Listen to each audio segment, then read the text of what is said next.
बिस्मिल्लाहिर्रहमानिर्रहीम। अस्सलाम वालेकुम नाज़रीन, आप मेरा गैर जानबदार तबसरे के साथ देख रहे हैं यूट्यूब चैनल और मैं हूं तवक्कुल हुसैन।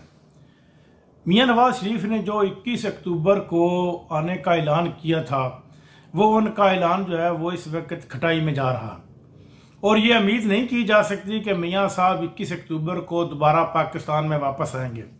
पाकिस्तान की ये बदकिस्मती देख लो या सितम ज़रीफ़ी देख लो, ये किस किस्म के लोग हमारे ऊपर हुकूमत कर रहे हैं और करते रहे हैं कि ये अब जब हुकूमत करते हैं और हुकूमत करने के बाद जो ही इनकी हुकूमत ख़त्म होती है तो फिर ये इंग्लैंड भाग जाते हैं और लंदन ही इनका महव मरकज़ होता है। लंदन को ही ये इस्लामाबाद समझ लेते हैं। वहाँ पर इनकी मीटिंगें होती हैं, वहाँ पर इनकी बैठकें होती हैं। लंदन और दुबई इनके डेरे होते हैं और जो पीछे रह जाते हैं उनको ये जेल में बंद कर दिया जाता है। आप अंदाज़ा करो कि 35 साल तक इस मुल्क के ऊपर हुकूमत नून लीग और पीपल्स पार्टी करती रही, जिनके लीडरान और जिनके मतलब है कि मेन कारकुन, मेन जो पार्टी से स्टेक होल्डर्स हैं वो आज़ाद फिर रहे हैं, जिन्होंने करप्शन की इंतहा की। और इमरान खान ने जो कप्तान है, इसने सिर्फ 3.5 साल हुकूमत की और उसको 4 माह से जेल की सलाखों में बंद किया हुआ।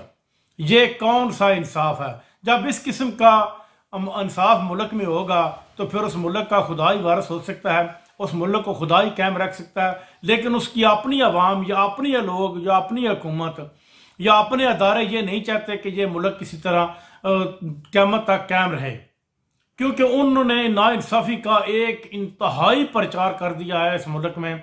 नाइंसाफ़ी की ये पोजीशन देख लो कि कप्तान की सुनवाई किसी तरह चौधरी परवेज लाई हो गया, कप्तान हो गया, यानी कि तरीके इंसाफ के जो स्टेक होल्डर्स हैं उनकी किसी किस्म की सुनवाई नहीं हो रही। जबकि दूसरे लोग जिन्होंने करप्शन की इंतहा किया, इनके ऊपर चार्जेस क्या हैं? करप्शन के। दूसरे लोगों के ऊपर क्या है? चार्जेस करप्शन के, वो बाहर फिर रहे हैं सॉरी। और ये लोग जेल की सलाखों के पीछे बंद हैं। सिर्फ ये नाइंसाफी है। अदालतें फैसला करती हैं, अदालतों की सुनवाई नहीं होती।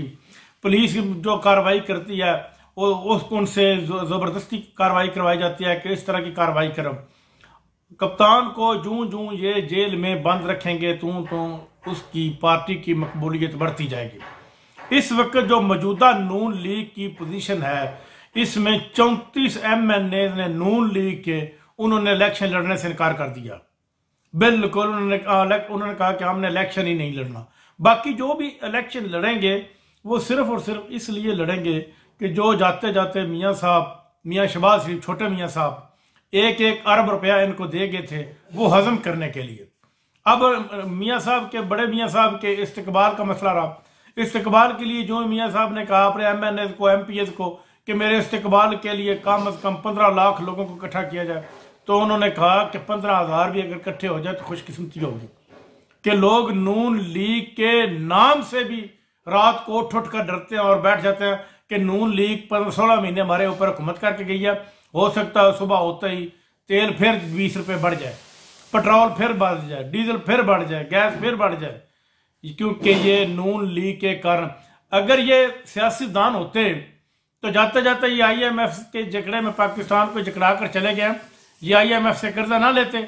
इनको नहीं पता कि हमने इलेक्शन लड़ना, जो भी हुकूमत आएगी वो डील कर लेती है उसके साथ, चाहे वो तरीके इंसाफ की आती, चाहे किसी पार्टी की भी आ जाती, वो खुद डील करती। ये जाते जाते इस मुल्क को IMF के शिकंजे में फंसा कर चले गए और IMF की कड़ी से कड़ी शराइत ये मान कर चले गए। और अब IMF की शराइत के मुताबिक ये तेल मिनिमम 500 से तजावज़ कर जाएगा।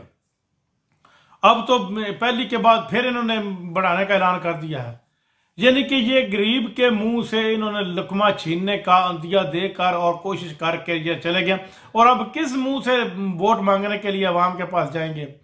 ये वोट नहीं मांग सकते। इनको वोट ज़्यादा से ज़्यादा हर यूनियन काउंसिल से 150 के करीब वोट मिलेगा, इससे ज़्यादा वोट इनको नहीं मिल सकता, क्योंकि ये इनकी 16 महीनों की इंतहाई नाकस कारकर्दगी की बुनियाद है। अब तक के लिए इतना ही। देखते रहिए मेरा YouTube चैनल। अल्लाह हाफ़िज़।